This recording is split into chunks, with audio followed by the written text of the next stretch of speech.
பார்த்தீங்கன்னா வந்து பட்டோலா, அப்புறமா வந்து பனாரஸ் இது எல்லாமே வந்து நார்த்ல இருக்க அந்த ராஜ்பூர்ல மோஸ்ட்லி யூஸ் பண்ணியிருப்பாங்க.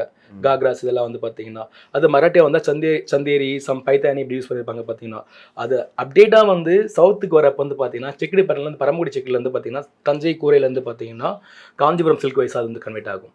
ஸோ இந்த விஷயங்கள் வந்து இப்ப இருக்க டிசைனர்ஸ் வந்து பார்த்தீங்கன்னா, ஃபாலோ பண்ணீங்கன்னா எனக்கு பெட்டரா ஃபீல் ஆகும் பார்த்தீங்கன்னா வந்து. இந்த இந்த சென்ஸ் எனக்கு நானும் பண்ணியிருக்க முடியாது. நானே இது ஹிஸ்ட்ரி படிச்சனால தான் இதனால கொண்டு வர முடியுது. ஸோ பார்த்தீங்கன்னா, இப்போ கூரை பட்டு சாரி அப்படின்னா வந்து பார்த்தீங்கன்னா, தமிழ்நாட்டிலேருந்து உருவானது தான். ஸோ சோழர் காலத்திலேருந்து.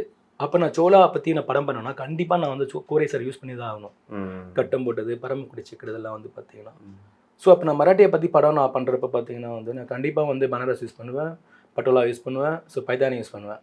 ஸோ இது எல்லாமே வந்து அந்த கைண்ட்ஸ் ஆஃப் டிசைன்ஸ் பார்த்தீங்கன்னா. அப்போ ஸ்டேட்டுக்கு பார்த்தீங்கன்னா வந்து கிராஃப்ட் மாறுபடுது. அவங்க பண்ணுற கைவினை வந்து.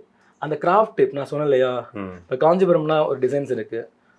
அதே சேம் டிசைன் தான் வந்து காஞ்சிபுரம், கத்வால், வெங்கடகிரி, அப்புறம் நம்ம மைசூர், பரமக்குடி, திருவாரூர், திருபுவனம் இந்த மாதிரி வந்து இவ்வளோ எல்லாமே சவுத் இந்தியா டெக்கான்னு சொல்லுவாங்க. அப்போ வந்து எடின்செஞ்சியில் வந்து பார்த்தீங்கன்னா, அப்போ அது பார்த்தீங்கன்னா நார்த்து பார்த்தீங்கன்னா பனாரஸ் இருக்கும், பட்டோலா இருக்கும், ராஜ்பூட் இருக்கும், பைத்தானி இருக்கும்.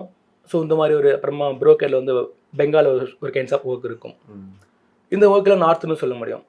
ஸோ அப்போ அந்த படங்கள் அதை டிபெண்ட் பண்ணி ஒரு கிங்டம் பற்றி பண்ணுறப்ப சம்டைம் திடீர்னு வந்து இவங்க நார்த்தில் ஒரு ராஜ்பூட்டோட அரசருக்கு வந்து காஞ்சிபுரம் சாரி கொடுக்க முடியாது இல்லையா.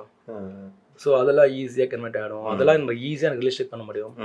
ஸோ இந்த மாதிரி வந்து வரலாறு வந்து எனக்கு அவ்வளோ இம்பார்ட்டண்ட்டாக என்னோட டெக்ஸ்டைல் வந்து மிங்கிள் ஆகுது. ஸோ அந்த விஷயங்கள் எல்லாமே வந்து எப்படி இது வந்து டிரான்ஸ்ஃபர்மேஷன் ஆச்சுன்ற விஷயம் வந்து எனக்கு வந்து அந்த ஹிஸ்ட்ரி மூலியமாகவும் இந்த படங்களுக்கு வந்து எனக்கு ரொம்ப ரொம்ப யூஸ்ஃபுல்லாக இருக்குது. அதனால வந்து எனக்கு வந்து பீரியட் படம் தான் ஈஸின்னு எனக்கு தோணுது.